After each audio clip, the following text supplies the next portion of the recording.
Funções são elementos comuns em qualquer linguagem de programação. São blocos de código reutilizáveis, pode ser feito por você, por um desenvolvedor da sua equipe ou por terceiros, né? Pode ser chamado de qualquer parte do programa e pode ser chamado inclusive de outros programas. Então, aqui um exemplo bem simples de função no Python. O que define uma função no Python é a palavra reservada def.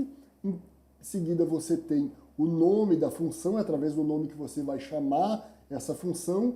Aqui você vai ter abre e fecha parênteses, opcionalmente aqui vão ter parâmetros, que a gente vai ver em seguida, e aqui você tem o corpo da função que vai estar identado, ou seja, todo o código aqui que estiver nessa indentação faz parte dessa função. Então a gente criou aqui a função imprime, né, aqui sempre com dois pontos, e eu executando essa função, como ela não tem parâmetro, eu simplesmente chamo imprime.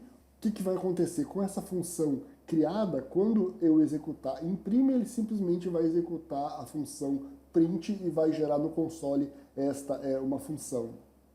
Eu posso ter um parâmetro.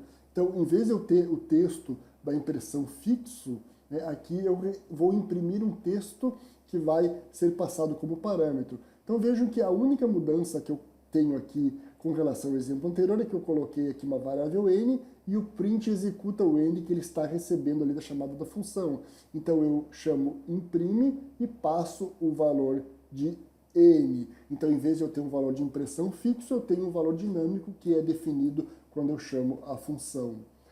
Eu posso ter também uma função que tenha um retorno, que ela receba um retorno, que ela passe um retorno para quem chama a função. Então aqui eu tenho uma função potência que recebe um parâmetro e a palavra return é usada para receber o valor que vai ser retornado para quem chamar a função. Então o return é n vezes n, ou seja, o cálculo da potência que chegou aqui como parâmetro.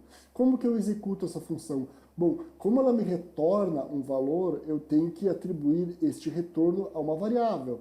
Então eu chamo ela pelo nome potência, passo um ou mais parâmetros e quando executar o resultado vai ficar armazenado nesta variável. Eu posso ter também no Python valores padrão, valores default. Então vejam aqui, ó, essa função ela tem dois parâmetros. E aqui, ó, vejam que eu estou dizendo que o parâmetro init é igual a 1 e o parâmetro fim é igual a 10. Então eu posso chamar essa função passando os dois parâmetros. Então eu estou passando o valor 1 e 10, ela vai assumir para init e fim os valores que eu passei, ou eu posso chamar ela sem passar nenhum valor. Quando eu não passo nenhum valor, ela vai assumir os valores padrão. Ela vai executar normalmente assumindo os valores padrão da função.